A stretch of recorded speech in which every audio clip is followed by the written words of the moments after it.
Баршаңызға сәлем. Бүгін сондай ерекше дәмді торт, шахматты торттың рецептімен бөліспекшімін. Қажет қоспаларды описаниеге жазып қалдырамын. Алдымен жұмыртқаға шекер қосып, 2 есеге көбейіп ақ көбікке айналғанша миксерлейміз. Сосын какаоны електен өткізіп, ыстық су құйып араластырамыз.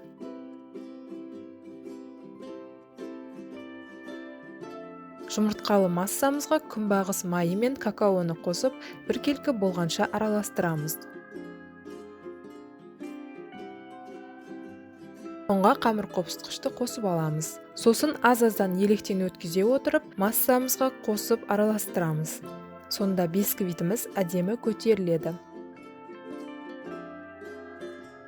Пергамент қағазы төселген формаға қамырды құямыз. Менде 26 сантиметрлік форма. 180 градуста қызып тұрған пеште 45 минутта пісіріп аламыз. Және жарты сағатқа дейін пешті ашпағандарыңыз жөн. Әйтпесе бисквиттеріңіз көтерілмей қалады. Піскен коржымызды формадан шығарып, барынша суыға қалдырамыз. Суыған бисквиттің бетін жұқа етіп кесіп аламыз. Ол тортымыздың астыңғы бөлігі болады.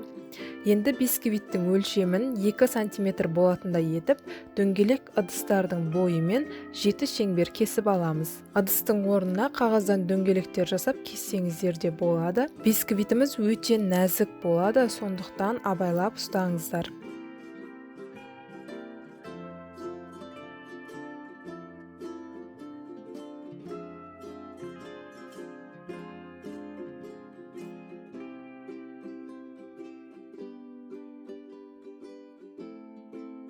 Бәрін кесіп болған соң, мен көрсеткендей рет-ретімен араларын ашық етіп орналастырып аламыз.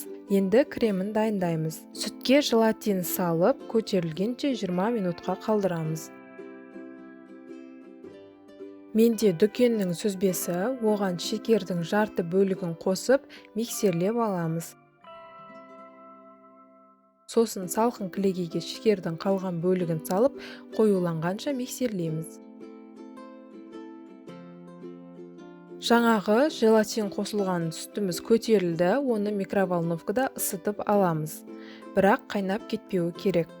Содан соң кілегейге аз-аздан құйып араластырамыз, және сүзбені де солай аз бөліктен қосып, жақсылап миксерлейміз. Тортымызды жинау үшін кольцоларыңыз болса, кольцо немесе мен секілді формаға жинауға болады.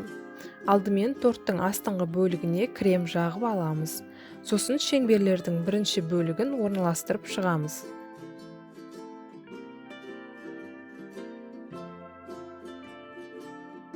Ашық жерлеріне толықтай крем жағып аламыз. Бетінде кішкене кремдеп, шеңбердің екінші бөліктерін орналастырамыз.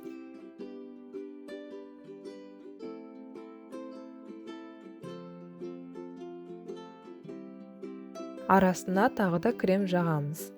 Артылған кремді бетіне жағып тегістейміз. Сосын тортымызды осы формадан шығармай, кемінде 3 сағатқа тоңазытқышқа қалдырамыз. Тортымыз тоңазытқыштан шықты, енді торттың айналасын алдымен пышақпен кесіп, сосын формадан ажыратып аламыз.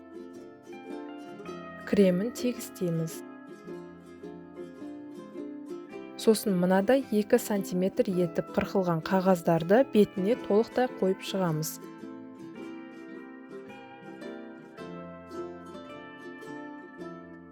Содан соң бір қағаз қалдырып, бір қағаздан алып тастаймыз. Сонда ара қашықтығы тура болады. Енді қарама-қарсы бетіне де дәл солай қағаздарды орналастырып, арасынан біреу тастап алып шығамыз.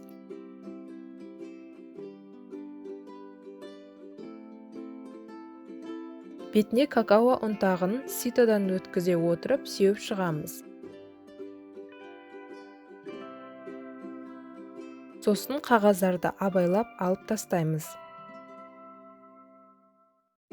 Мынадай квадратиктер шығады. Енді какао ұнтағы себілген жерлерді және де қарама-қарсы бетінен дәл жаңағы жасағанымыз секілді қағаздарды орналастырып шығып, тағы да какао ұнтағын ситодан өткізе отырып себеміз.